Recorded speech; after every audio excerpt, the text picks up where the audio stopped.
Some promising new research to tell you about for those who suffer with type 1 diabetes. Researchers at MIT and Harvard are creating insulin-producing beta cells that could potentially eliminate the need for daily insulin injections. Dr. Daniel Anderson is a chemical engineering professor at MIT and the lead author of that study. Dr. Anderson, it's good to have you with us. We understand that you learned how to make insulin-producing cells a couple of years ago. The problem is finding a way to put them in the human body, right? Yeah, that's exactly right. We basically want to figure out a way to make a new pancreas for people who have type 1 diabetes. And our colleague had figured out how to make really an endless supply of these cells.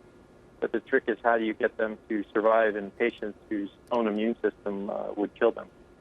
And so what is the means you have found to get them into the body without the body rejecting those cells?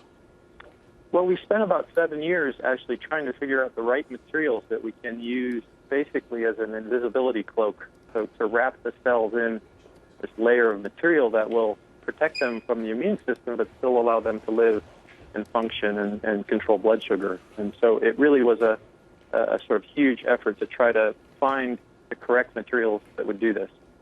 Type 1 diabetes is not type 2. Type 2 is generally created from poor diet, maybe being overweight. Type 1 diabetes, there's no real answer as to why it occurs in human beings. Isn't that right?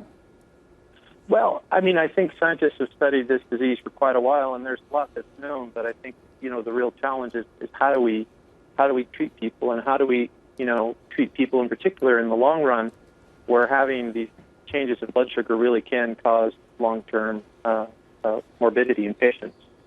So if you are able to perfect this, essentially creating a pancreas in people, it means the end of insulin injections for them, daily insulin, right?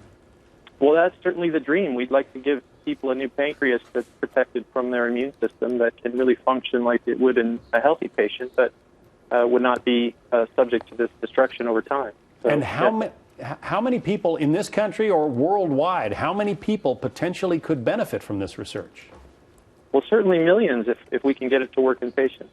I mean, it's going to take a lot more work and effort, but there are a lot of people who really would benefit from improved treatment.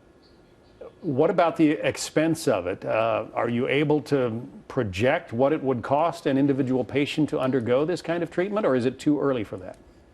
Well, it's a little hard to get precise numbers, down the road. When you think about making millions of these devices, the cost certainly would go down. But I think when you think about how much we already spend on patients with type 1 diabetes, I'm not too worried about the cost of this device. I know there's a member of your team who is personally afflicted. His son has type 1 diabetes, and that was part of the driving force behind all of this research, right?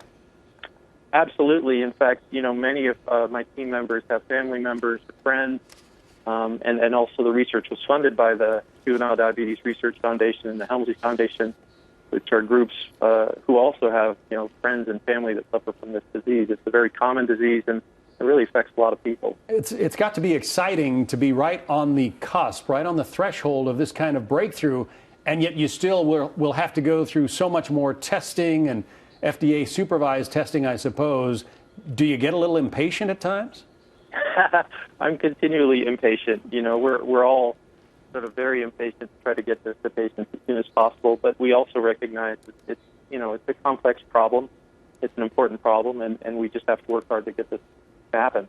And final question, how soon do you think it could be working? How soon might type 1 diabetes patients be able to take advantage of this?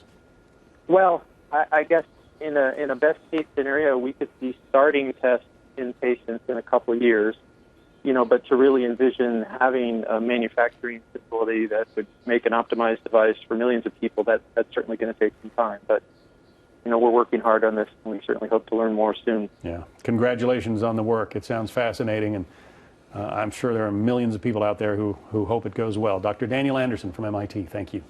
Thank you.